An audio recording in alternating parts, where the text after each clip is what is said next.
આજની પાટીદાર ચિંતન શિબિર છેલ્લા 1 મહિના પહેલા જે દરેક યુવાનો આ મુદ્દે ભેગા થયા હતા, પછી અલગ અલગ ગુજરાતના શહેરોમાં અને મોટા જિલ્લાઓની અંદર સમાજની જે સાંપ્રત સમસ્યાઓ છે, ચાહે દીકરીની વય મર્યાદાની હોય, ચૂંટણીમાં જે અનામતના લીધે બીજા સમાજને જે નુકસાન જવાની બાબત હોય, ત્યાર પછી લેન્ડ ગ્રેબિંગને લઈ સમાજની જમીનો ઉપરના કબજાના પ્રશ્ન છે, દીકરીઓના પ્રશ્ન છે, ગેમિંગના માધ્યમથી આજે યુવાનોના જે કામ બની જે આખા એના ખરાબ રીતે ચિતરી અને ગેમિંગના દૂષણોમાં જઈ રહ્યા છે,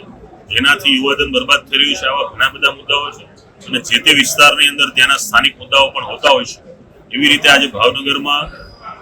ઘણા બધા વ્યક્તિઓને મળી ઘણા સમયથી જે આયોજન હતું એનું આજે પાટીદાર ચિંતન શિબિરનું આયોજન થયું છે અને આ ચિંતન શિબિરમાં ગુજરાતના અલગ અલગ જગ્યાએથી સર્વ લોકો પણ પધાર્યા છે અને ભાવનગરના સભ્ય સમાજના, પાટીદાર સમાજના વડીલો, એની સંસ્થાઓ, એના લોકો, માતાઓ, બહેનો અને યુવતીઓ દરેકને સાથે મળી અને સમાજે શું શું ધ્યાન રાખવું જોઈએ, સમાજના પ્રાણ પ્રશ્નો શું છે અને આ પ્રશ્નોનું સમાધાન માટે સમાજ, સરકાર અને કુટુંબની શું જવાબદારી હોઈ શકે એ માટેનું ચિંતન.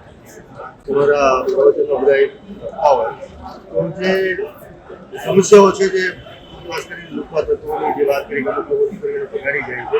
તો આમાં સરકારમાં તમે કેમ રજૂઆત નથી કરતા? અને સરકારની જો વાત કરવામાં આવે તો મુખ્યમંત્રીથી લઈને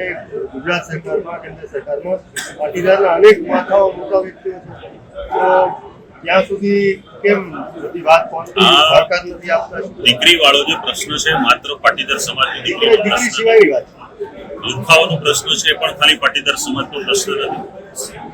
આજે પ્રશ્ન છે એ દરેક લોકો માટેનો છે. લુખા તત્વોના કારણે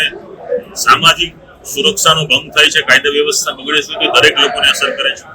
દીકરી છે તો આજે કોઈ પણ મા બાપે મોટી કરેલી દીકરીને કોઈ પણ એવું તત્વ ભગાવીને લઈ જાય કે જેનાથી એના મા બાપને નીચા જોવું થાય અથવા પોતાની ઇજ્જત આબરૂનો સવાલ આવે, ત્યારે દરેકના ઘરે આ પ્રશ્ન સતાવતો હોય છે.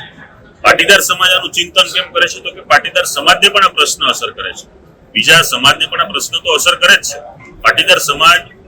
કોઈ પણ સામાજિક સમસ્યા હોય, સુરક્ષા હોય, કોઈ બધીને નાખવાનું કામ હોય અથવા કોઈ નવતર પ્રયોગ હોય, ત્યારે આ સમાજ આગળ રહી અને દરેક સમાજનું રક્ષણ થાય માટેનો પ્રયત્ન કરે છે. ઘણા વર્ષોથી તમે સામાજિક જે બદલાવો પણ જોયા હશે, ચાહે કુરિવાજોને નાબૂદ કરવાનો પણ પ્રશ્ન હોય, તેમાં પણ પાટીદાર સમાજ આગળ રહ્યો છે અને દરેક સમાજનો પ્રશ્ન છે